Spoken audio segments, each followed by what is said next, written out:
that worked out really well. I'm impressed.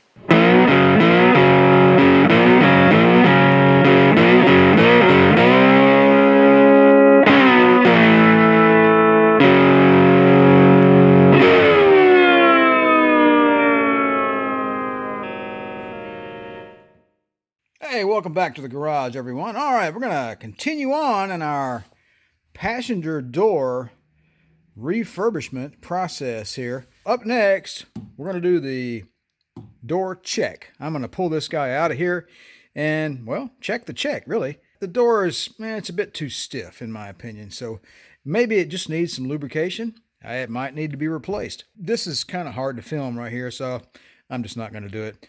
I've got a pin that's got to come out here. You just tap that up. I think there's a lock ring underneath there. You pull that off, tap that pin out.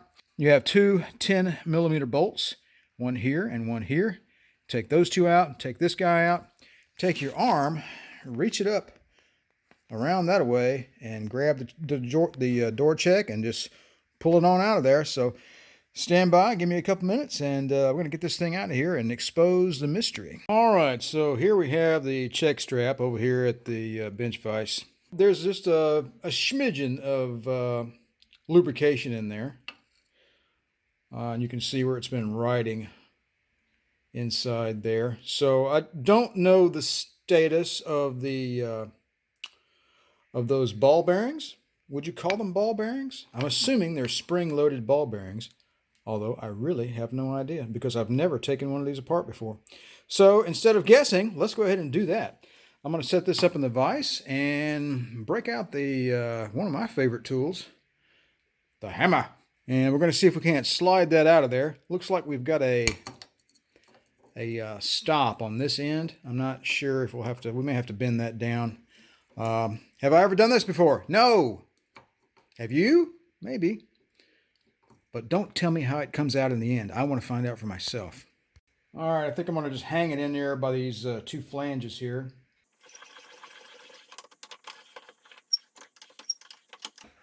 Don't want to put any pressure on it. Or undue pressure, that is. All right, the rain's picking up. I don't know if you can hear it or not. Let's just see what happens here. I got a nice flat-ended punch here.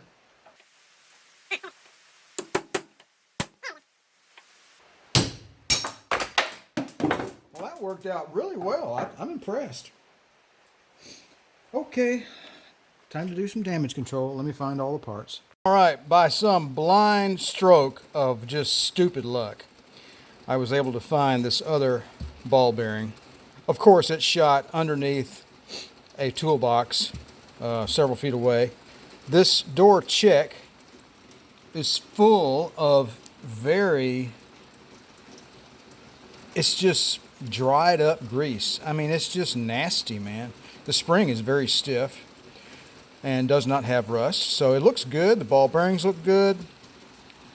I see no reason why we can't clean this up with some brake clean or some other cleaner and re-lube it, and it should work a lot better. That's my goal. That's what I'm going to shoot for, so let's get started. All right, well, there you have it. Just a quick clean. Got some brake clean after this slider here. Or housing, rather. I should call it the housing, I assume. Just wipe down the bulk of the grease. And we've got our two ball bearings straightened up. I noticed that one of them appears to be darker than the other. I wonder if there's any significance to that. The spring is actually two springs. The small one goes up inside there. And I have this extended out. So you have these, I'm not sure if these are brass or maybe zinc-coated steel. I'm not sure. But I've got a couple of plastic bushings on the end, and they're actually, I got them slid out. There we go. That's their natural resting position, like that. So these ball bearings sit and rest against that plastic right there. The grease that was in this thing was really rigid and dried up. So I have chosen, for my lubrication of choice, to use Stay Lube. Since 1933, it's not a commercial, trust me. I don't get paid. CRC, this is that white lithium grease. And it says it's good for ball bearings and lots of other stuff, so that's what I'm going to use for this.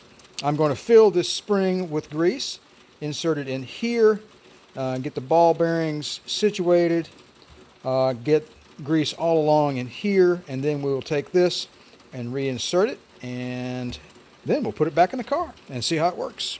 Well, there you have it. I guess this video is going to turn out to be an exercise in how not to repair a Mercedes door check strap. Turns out I've tried and tried and tried to reassemble this thing. I simply do not have the right tools or equipment. So I have found 2 replacement door check straps on one of your favorite online retailers from a German company, and I'm not going to try to pronounce the name. I'm just going to put the name of the company in the description below, and you guys can go check it out for yourself. But it is a German company. I don't know where they're getting the parts, but I found a couple of door check straps for a good price, and I think we're going to use those. We're not going to try to repair this one, although I may do some thinking on it. I may be able to find a way to reassemble this check strap.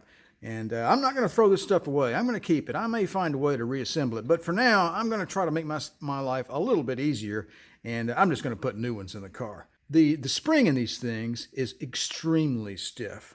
I would appreciate some tips from some of my viewers. If you know how to reassemble one of these things, put it in the comments down below and let's chat about it. I'd be most interested in hearing your ideas. Although some of your comments will undoubtedly be in the form of, "You dummy, why did you disassemble a door check strap?"